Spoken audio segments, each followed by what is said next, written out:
বাংলাদেশের সঙ্গে ভারতের একটা যুদ্ধ, বাংলাদেশের সীমান্ত যুদ্ধ শিগগির হতে পারে, প্রস্তুত থাকতে হবে সবাইকে। এবং তাদেরকে যুদ্ধের যে পরিকল্পনা দেওয়া হয়েছে সেখানে বাংলাদেশকে তাদের শত্রু দেশ হিসেবে চিহ্নিত করতে বলা হয়েছে। ভারতীয় সেনাবাহিনীকে সতর্ক করে দেওয়া হয়েছে। ভারত ইতিমধ্যে আমাদের ডুবরিতে একটা সেনা ঘাঁটি বানিয়েছে, যেখানে 1500 থেকে 2000 সেনাবাহিনী সদস্য থাকার পার্মানেন্ট ব্যবস্থা করা হয়েছে। এছাড়াও বাংলাদেশের উত্তরাঞ্চলে প্রায় 60টি সেনা ক্যাম্প আছে। বাগডোগরা আছে, আসামে আছে, তারপরে বিহারের মাথায় আছে, শিলিগুড়িতে আছে, বিভিন্ন জায়গায় 60টি পার্মানেন্ট সেনা স্থাপনা আছে। কাজেই আমার উত্তর বাংলাদেশ খুবই ঝুঁকির মধ্যে আছে। যদি আমরা এরকম উস্কানিমূলক বক্তব্য দেই তাহলে আমরা ভারতের সঙ্গে যুদ্ধে জড়ায় পড়তে পারি। আমাদের কিছু দায়িত্ব জ্ঞানহীন বক্তব্যের কারণে আমরা ভারতকে উস্কায় দিচ্ছি বাংলাদেশের প্রতি বৈরী আচরণ করার জন্য। আমরা কথায় কথায় বাংলাদেশের নতুন মানচিত্র বানাচ্ছি। আমরা অনেক রাজনৈতিক দল সে মানচিত্র বানাচ্ছে, অনেক রাজনৈতিক দল 50 লাখ 60 লাখ মানুষ তৈরি করতেছে, দেশে গৃহযুদ্ধের হুমকি দিচ্ছে। অনেকে আবার বাংলা, বিহার, উড়িষ্যাকে পুনরুদ্ধার করার চেষ্টা করছেন। অনেকে বলছেন যে ভারতের কি বলেন উত্তর পূর্ব ভারত দখল করে নেবেন। এই ধরনের উস্কানিমূলক বক্তব্য দেওয়ার কারণে স্বাভাবিকভাবে ভারত সাবধানতা অবলম্বন করছে। এবং তারই লক্ষ্য হিসাবে কদিন আগে লেফটেন্যান্ট জেনারেল তেওয়ারি নাকি লেফটেন্যান্ট জেনারেল, উনি পুরো নর্থ বেঙ্গলটাকে সফর করেছেন। আসাম থেকে নিয়ে আমাদের পুরো বর্ডারটাকে একদম শিলিগুড়ি বেলটাকে, শিলিগুড়ি চ্যানেল বা যেটাকে আমরা বলি চিকেন নেক, এই জায়গাগুলোতে মানে খুবই এক্সটেন্সিভ সফর করেছেন এবং প্রস্তুতি নিচ্ছেন এবং সেখানে তাদের সেনা সমাবেশ বৃদ্ধি করেছেন। এটা সত্য। এবং ভারত এটা জানান দিতে চাচ্ছে যে বাংলাদেশ যদি এরকম উস্কানিমূলক বক্তব্য অব্যাহত রাখে, বাংলাদেশ যদি ভারতের বিরুদ্ধে এরকম আপত্তিকর অযাচিত বক্তব্য দেয়, তাহলে ভারত আমাদের বিরুদ্ধে পাল্টা ব্যবস্থা নিতে বাধ্য হবে এবং তার জন্য তার সেনাবাহিনীকে প্রস্তুত করার নির্দেশ দিয়ে দিয়েছে। সেই অনুযায়ী আমরা কিন্তু কোনো প্রস্তুতি নেই নাই, উল্টা উস্কানিটাকে আমরা আরো বাড়িয়ে দিচ্ছি। যেমন আপনি তৃতীয় ছবি দেখিয়েছেন যে পাকিস্তান নেভালের একটা ফ্রিগেট, এবং ফ্রিগেটটা হলো ওই মিসাইল গাইডেড মিসাইল ফ্রিগেট, যেখান থেকে গাইডেড মিসাইল উৎক্ষেপণ করা যাবে। সেই সাইফকে চট্টগ্রামে 4 দিনের জন্য এখানে সৌজন্য সফরে বেড়াতে আসা বলা হয়েছে। এখানে এটা ধরেন একটা আননেসারি একটা ঝুঁকি আমরা নিলাম। এখন এটা বে অফ বেঙ্গল দিয়ে আমার কোস্টে আসছে। তাদের 2টা দেশে হোস্টাইল, আরাকান আর্মি আছে ওদিকে, সেটা ইন্ডিয়ান হোস্টাইল, আরাকান আর্মি দখল করেছে মায়ানমারের অঞ্চলগুলো, আর ভারত তো হোস্টাইল পাকিস্তানে আছে। এখানে যদি কোনো সাবোটেজ কেউ করে তার দায় দায়িত্ব তো বাংলাদেশের উপর পড়তে হবে। এই সময় এই মুহূর্তে যখন আমরা একটা আভ্যন্তরীণ ক্রাইসিসের মধ্যে আছি, আমরা রাজনৈতিক বন্দোবস্ত নিয়ে আমরা একটা বিতর্কের মধ্যে আছি, যেখানে আমরা আমাদের পরবর্তী পদক্ষেপ কি হবে এটা সিদ্ধান্ত নিতে পারছি না, যেখানে আমাদের রাজনৈতিক ঐক্যমত তৈরি হচ্ছে, ভেঙে যাচ্ছে এরকম পরিবেশে, সেখানে ঘন ঘন Pakistani general, Pakistan navy, Pakistan air force এর আগমন, এটাও তো ভারতের প্রতি এক ধরনের নয়, সরাসরি উস্কানি। এই সরাসরি উস্কানি দিলে ভারত তো বসে থাকবে না, ভারত তো তার পাল্টা ব্যবস্থা গ্রহণ করবে। এই পাল্টা ব্যবস্থা গ্রহণ করলে তখন কি হবে? আজকে যদি বাংলাদেশের মাটি থেকে ইন্ডিয়াকে আক্রমণ করা হবে, এই ধরনের বক্তব্য তো লাহোরে ইসলামাবাদে বিভিন্ন জঙ্গি গোষ্ঠী প্রকাশ্যে ঘোষণা দিচ্ছে। তারা পাকিস্তানে বসে থাকে, কি করে ঘোষণা দেয় যে পূর্ব পাকিস্তান থেকে, তারা বাংলাদেশও বলছে না, তারা বলছে পূর্ব পাকিস্তান থেকে ভারতকে আক্রমণ করা হবে। এই বক্তব্যটা কি 71 এর আগের বক্তব্যটাকে রিপিট করছে কিনা আমি জানি না। 71 এর আগের বক্তব্যটা যদি আবার পুনরায় বলে তাহলে এটা ঠিক আছে বলেছে, কিন্তু যদি এটা সাম্প্রতিককালে কোনো আক্রমণ করার জন্য কথা বলা হয়ে থাকে, তাহলে আমি বলবো এই উস্কানিমূলক বক্তব্যে যেন আমরা কান না দেই। কারণ মরবো তো আমরা, পাকিস্তানিরা তো মরবে না। এখানে ভারতের সঙ্গে যদি এইখানে কোনো যুদ্ধ বাঁধে, যে যুদ্ধে তো আমাদের ভারতের সঙ্গে তো আমাদের কোনো জমি নিয়ে কোনো গন্ডগোল নাই, এটা আধিপত্য নিয়ে গন্ডগোল আছে। আধিপত্যবাদ ঠেকানোর জন্য তো, ভারতীয় আধিপত্যবাদ, হিন্দুত্ব আধিপত্যবাদ ঠেকানোর জন্য আমাকে তো ভারতকে আক্রমণ করতে হবে না, ভারতের সঙ্গে যুদ্ধ করতে হবে না। আমি হিন্দুত্ব আধিপত্যবাদ দমন করার জন্য আমরা মুসলমানরা ঐক্যবদ্ধ থাকব, এবং মুসলমানরা কোনো অবস্থাতে হিন্দু আধিপত্যবাদের কাছে নতি স্বীকার করব না। আমাদের রাজনৈতিক অঙ্গীকার থাকবে ভারতীয় আগ্রাসন বা ভারতীয় আধিপত্যের কাছে আমরা নতি স্বীকার করব না। সেই জন্য তো আমার সেনাবাহিনী বড় করে বানানোর দরকার নাই, সেখানে দরকার জনগণের প্রতি মোটিভেশন, জনগণকে ঐক্যবদ্ধ করা, সকল রাজনৈতিক দলকে এই ব্যাপারে ঐক্যবদ্ধ থাকা, সেটা আমাদের প্রয়োজন। সেখানে সেনাবাহিনীর সক্ষমতা বাড়ানোর দরকার নাই। এখানে একটা জিনিস খেয়াল করে দেখেন, এই তিনটা দেশের সেনা বিন্যাস গুলো দেখেন। আমি যদি পশ্চিম থেকে শুরু করি, তাহলে ভারতের 6.5 লক্ষ থেকে 7 লক্ষ সেনা সদস্য আছে বিভিন্ন বাহিনী নিয়ে, সেখানে ভারতের আছে 14 লক্ষ, আর বাংলাদেশ আছে 1.5 লক্ষের মতো। তাহলে বাংলাদেশ পাকিস্তান মিলে যদি আমরা একসঙ্গে হই, আমাদের তো 7 লাখ 8 লাখের বেশি হচ্ছে না। তাহলে সেখানে আমরা কি করে 14 লক্ষের বিরুদ্ধে যুদ্ধ করতে যাবেন? আর প্রয়োজনটাই বা কি আমার যুদ্ধের করার? পাকিস্তানের ডিসপিউট আছে, তারা একটা কাশ্মীর নিয়ে তারা যুদ্ধ করতেছে, কিছুটা কাশ্মীর তারা অর্ধেক দখল করে রেখেছে, বাকি কাশ্মীর তারা ভারতের কাছে আছে, সেখানে তার ডিসপিউট থাকতে পারে। আমার তো এখানে কোনো ডিসপিউট নাই। আমরা তো এখানে ভারতের সঙ্গে আমাদের কোন রাজ্য সঙ্গে তো আমাদের কোনো সম্পৃক্ত নেই। আমরা তো বাংলা ভাগ করে চলে আসছি, পশ্চিম বাংলা হয়ে গেছে, আমরা পূর্ব বাংলা বাংলাদেশ হয়ে গেছি, এখানে তো এগুলো সেটেল হয়ে গেছে। এই জিনিসগুলো নিয়ে আবার নতুন এই যুদ্ধের দামামা বাজানোর তো কোনো কারণ আমি দেখি না।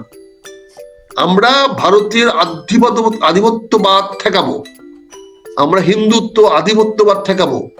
বাংলাদেশের মানুষ 90% মুসলমান, এখানে মুসলমান আকিদা, ইসলাম ভিত্তিক রাজনীতি, আমাদের শিষ্টাচার, সামাজিক ব্যবস্থা, রাষ্ট্রীয় ব্যবস্থা ইসলামী বিশ্বাসে আদর্শ মেনে হবে।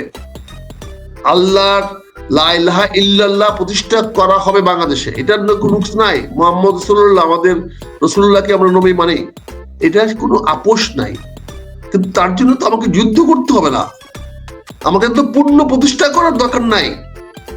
আমাদের 20 কোটি মানুষের আত্মার মধ্যে লা ইলাহা ইল্লাল্লাহ মুহাম্মদ রাসূলুল্লাহ, এই ঈমান আকীদা 20 কোটি মানুষের, প্রতিটি মানুষের আত্মার মধ্যে আছে।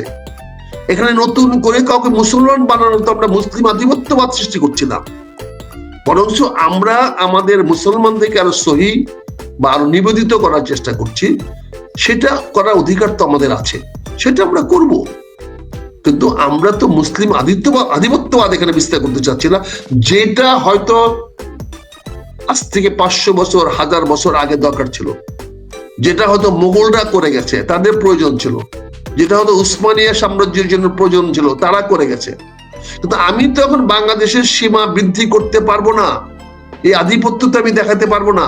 এই আধিপত্য দেখাতে গেলে আমি তো অন্যের কাছ থেকে প্রত্যাখ্যাত হতে পারি, কারণ এখানে কথা আছে, every action has equal and opposite reaction. এটা নিউটনের 3rd ল, ফিজিক্সের ল। সেই লটা তো চিরন্তন, চিরবাস্তব। এখানে আমি যদি কোনো অ্যাকশন নেই, তাহলে তার রিঅ্যাকশনের জন্য আমাকে প্রস্তুত থাকতে হবে। কাজে আপনি যে 3টি ছবি দেখিয়েছেন, এই 3টি ছবির মধ্যে কিন্তু একটা বিশাল লিঙ্কেজ রয়ে গেছে, একটা বিশাল একটা যোগসূত্র রয়ে গেছে। এখানে রাজনাথের বক্তব্যটা যেমন আপত্তিকর, সেখানে আমরাও যদি উস্কানি না দেই, আমাদেরও ডক্টর ইউনূস সাহেবের বক্তব্যে আরো বেশি সংযত হওয়া উচিত, ডিপ্লোম্যাটিক হওয়া উচিত, আরো বেশি মানে যাতে এখানে কাউকে উস্কানি না দেওয়া হয়, কারো প্রতি বড়ি বক্তব্য না দেওয়া, সেটা খেয়াল করতে হবে। আজকে আপনি ফ্রান্স থেকে বলছেন, ফ্রান্স থেকে তো আমরা অনেকেই ভারত বিদ্বেষী বক্তব্য বলি, আমি তার সঙ্গে একমত। আমরা ভারত বিরোধী, কারণ ভারত আমাদেরকে আগ্রাসন করতে চায়। ভারত যদি আমাদের প্রতি বন্ধু আচরণ করে, আমরাও ভারতের সঙ্গে সবসময় বন্ধু আচরণ করব। ভারতের মানুষের সঙ্গে আমাদের আত্মার সম্পর্ক আছে। আপনি দেখেন, এই দেশের সবচেয়ে বেশি মানুষ ভারতে চিকিৎসার জন্য যায়। এই দেশের বেশিরভাগ মানুষ ভারতের বাজার সদাই করে। আমরা এখনো সবচেয়ে বড় যে রাষ্ট্রের সঙ্গে ব্যবসা বাণিজ্য করি সেটি ভারত। কাজে এখানে ভারত আমাদের ভিসা বন্ধ করে দিয়েছে, ভারত আমাদের সীমান্তের চারপাশে তার কাটা দিচ্ছে। এটা তো ভারত বৈরিতা করছে আমাদের প্রতি। এইটা আমাদের জনগণ টু জনগণ, জনগণের মাধ্যমে প্রতিবাদ করা উচিত। তুমি আমার চারপাশে তার কাটা দিয়ে রাখছো, তোমার কি সম্পদ আছে যে আমি এখান থেকে নিয়ে আসবো? তোমার এখান থেকে, আমার ত্রিপুরা থেকে আমার কি আনার আছে? আমি তো তোমার ভূখণ্ড কোনোদিন দখল করতে যাইনি। আমরা কি আনতাম? তোমার কাছে কিছু গরু আনতাম, কিছু চিনি আনি, আমার দেশ থেকে তেল নিয়ে যাও তোমরা। আমরা কিছু জিরা আনি, মশলা আনি ভারত থেকে, শাড়ি আনি আমাদের মেয়েদের, তোমাদের ভারতীয় শাড়ি ভালো আনি। এটার জন্য তার কাটা বেড়া দিয়ে আমাদেরকে আটকাতে হবে কেন? তার কাটা বেড়া দিয়ে তো তুমি আমাদেরকে প্রতি তুমি যে আচরণটা করলা, আচরণটা কি বৈধ? আমি কি মেক্সিকান যে আমি আমেরিকার কাছে চলে যেতে চাই লাখে লাখে কোটি কোটিতে? বাংলাদেশের মানুষ কি ভারতে চলে যেতে চায়, সেটেল হতে চায়? হয়তো কাজ করতে যায়। কাজ করতে তোমরা যাচ্ছ না? তোমরা ভারতীয়রা যাচ্ছ না মিডল ইস্টে? মুসলমান দেশে যাচ্ছ না? তোমাদের লক্ষ লক্ষ হিন্দুরা কি ভারত, আমার মধ্যপ্রাচ্য চাকরি করতেছে না? তাহলে তোমার দেশে আমি চাকরি করতে গেলে তোমার তো আপত্তি কোথায়? আমার লোকেরা গিয়া তো কি করে দিল্লিতে রিক্সা চালায়, তো এইটাও তুমি সহ্য করতে পারো না? আমার একটা গরিব লোক যদি গিয়া দিল্লিতে কাজ করে, তোমার বাড়িতে কাজ করে, এমন তো বড় কোনো কাজ করে, তোমার ব্যাংকের এমপি তো হয় নাই, ওখানে গিয়ে তো কোনো এমপি হয় নাই। হয়তো দিল্লিতে, বোম্বেতে, মাদ্রাজে, বড় বড় শহরে গিয়ে তারা কায়িক পরিশ্রম করতেছে। তুমি আমার একটা বড় প্রতিবেশী দেশ হয়ে, তুমি আমার একজন প্রতিবেশী হয়ে তুমি এইটাও সহ্য করতে পারবে না? এইটা বললেও তুমি আমাদের প্রতি হুঙ্কার দিবা, আমাদেরকে হুঁশিয়ার বার্তা দিবা। তাহলে তোমার প্রতি আমার মনোভাব কি হবে? আমার সাধারণ মানুষকে তুমি কাজ করার সুযোগ দিবা না। আর তোমার যে লক্ষ লক্ষ লোক যে আমার ঢাকা শহরে ফ্যাক্টরিতে, মিল কারখানায় চাকরি করতেছে অবৈধভাবে, আমরা কি তোমাদের সেই লোকদেরকে তাড়িয়ে দিয়েছি বাংলাদেশ থেকে? এখনো যে তোমাদের বিহারের লাখ লাখ মুসলমান বাংলাদেশে বাস করতেছে, আমরা কি তাদেরকে বিহারে ফেরত দিয়েছি, তাড়িয়ে দিয়েছি, পাঠিয়ে দিয়েছি? তাহলে তোমরা কেন আমাদের বাংলাদেশে চার কাটা বেড়া দিবা? কেন ফালানিকে তুমি গুলি করে মারবা? কেন তুমি আমাদের একটা লোক হয়তো ছোটখাটো ট্রেডিং করতে যায়, দিনে তোমরা নাম দিছো বর্ডার ট্রেডিং, স্মাগলিং এ তোমরা জাতি এনেছো। আইকে গুজরাল সাহেবের গুজরাল ডক্ট্রিনে তোমরা বর্ডার ট্রেড করেছো। বর্ডার ট্রেড করতে গেলে আমাদের লোককে তুমি গুলি করে মারবা? এটা কি অবস্থা ভাই? কেন কেন বিএসএফরা আমাদের লোকদেরকে গুলি করে মারতে হবে? এগুলা প্রতিবাদ করলে তোমরা আমাদেরকে এন্টি ইন্ডিয়ান বলবা। বিদ্বেষ নাই, আমি যেটা বলছি, ভারত জনগণের সঙ্গে তো আমাদের বিদ্বেষ নাই। আমরা চিকিৎসার জন্য ভারতে যাই, আমাদের শিক্ষার জন্য ভারতে যাই। আমার লক্ষাধিক ছেলে মেয়েরা ভারতে লেখাপড়া করে, কোটি কোটি টাকা আমরা তোমাদের ভারতে পাঠাচ্ছি, চিকিৎসার খরচ পাঠাচ্ছি, বাজার করতে যাচ্ছি, এবং আমাদের ট্রেড ব্যালেন্স নাই। আমাদের বিদেশে আর্ন করা হাজার crore crore dollar, million billion dollar আমরা তোমরা ভারতে পাঠাচ্ছি। আমরা তো ভারত দ্বারা, আমরা বলছি না, আমরা দুইটা প্রতিবেশী হলে আমাদের একটা বেনিফিট থাকতে হবে। আমরা দুজনই উইন উইন কেন করতে পারবো না? কাজে আমাদের যারা ভারত বিদ্বেষী বানাতে চায়, তাদের উদ্দেশ্য পর্যন্ত বানাতে চায়। আমি এখানে আরো কথা বলেছি যে আজকে বাংলাদেশে যারা সমরাস্ত্র বেচা কেনা করে, ওই সমস্ত দালালরা, ব্রোকাররা বাংলাদেশে এসে বাংলাদেশে ভারত জুজুর ভয় দেখাইয়ে আমার দেশে অস্ত্র বিক্রি করার একটা পায়তারা করছে। আমরা পাকিস্তানের ইউজড আর্মস অ্যামুনিশন বাংলাদেশে বিক্রি করার একটা পথ খুঁজতেছে। এখানে যদি টেনশন তৈরি করা হয়, এখানে যদি ভারত বিদ্বেষী একটা পরিবেশ সৃষ্টি করা যায়, তাহলে আমাকে অস্ত্র কিনতে হবে। অস্ত্র কিনতে হলে সস্তা অস্ত্র আমি কোথায় পাবো? পাবো তো একমাত্র পাকিস্তানের কাছে, তুরস্কের কাছে। আমাকে সস্তা অস্ত্র কেউ দিবে না। কিন্তু আমাকে সস্তা অস্ত্র দেয় না, আমাকে দাম দিয়ে কিনে আনতে হয়। কাজে এখানে বাংলাদেশে যারা ওই ব্রোকারি করে, যারা অস্ত্র বেচা কেনা করে, ওই লাদেন গোষ্ঠী বাংলাদেশে এখন এসে ভর করেছে, যারা বাংলাদেশটাকে আবারও একটা অস্ত্রের কেনা বেচা করতে চায়। আপনি দেখেন এখানে পপি সিড আমদানি করা হচ্ছে। তার পপি সিড আপনি আনেন, বৈধ পথে আনেন, আপনি পাখির খাবারের নাম দেয়া পপি সিড আনলেন। পপি সিডটা কি? এই পপি সিডটা তো আরেকটা নাম আছে যেটা আমরা পাই, পোস্তগোলা, পোস্তদানা। এই পপি সিডের নাম পোস্তদানা, যেটা আমরা বিরিয়ানিতে লাগে, পোলাও কুরমাতে লাগে, আমরা যখন বিরিয়ানি খাই পোস্তগুলা খাই। এই এই পপি সিড দিয়ে আমরা শরবত বানাই।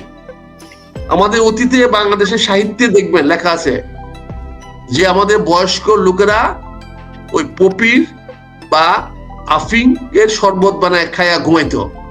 এখন যেমন আমরা ট্যাবলেট খায় ঘুমাই, সিডাক্সিন খেয়ে ঘুমাই, আগে এরকম যাদের নিদ্রা হইতো না, ঘুম হইতো না, বয়স্ক লোকেরা, তারা আফিং এর শরবত খাইতো। সে আফিং এর শরবত খাইয়া তারা ঘুমাইতো। সে আফিং তৈরি হইতো এই পপি সিড থেকে। সেই পপি সিড অনেক গুড সাইড আছে, পপি সিডের অনেক ভালো দিক আছে, আবার পপি সিডের খারাপ দিক আছে। ওপিয়াম থেকে আজকে চলে গেছে এটাতে আরো বেশি বড় ড্রাগে, আরো বেশি অ্যাডিক্টিভ ড্রাগে। সেই জন্য এইটাকে ব্যান করা হয়েছে। কেন পাকিস্তান থেকে আপনি এই আসতে? আপনি যদি আমার বন্ধু দেশি হয়ে থাকেন, আপনি দাবি করছেন মুসলমান ভাই ভাই, তাহলে যে মুসলমানদের গাঁজা খাওয়া, নেশা করা হারাম, সেই মুসলমান দেশে তুমি মুসলমান হয়ে তুমি কি করে তোমার দেশ থেকে এক্সপোর্ট করলা, কি করে তুমি অ্যালাউ করলা এই কি বলে পপি সিড বাংলাদেশে এক্সপোর্ট করার জন্য? আমি পাকিস্তান কর্তৃপক্ষকে প্রশ্ন করতে চাই, আপনারা বাংলাদেশের প্রতি এত দরদ দেখান, এত বন্ধুত্ব দেখান, এত ভাই ভাই দেখান, তাহলে আপনার দেশ থেকে কেন পপি সিড বাংলাদেশে এক্সপোর্ট করলেন? দায় দায়িত্ব কার? পাকিস্তানের শাহবাজ সাহেবের না? উনি তার ভালো ভালো কথা বলেন।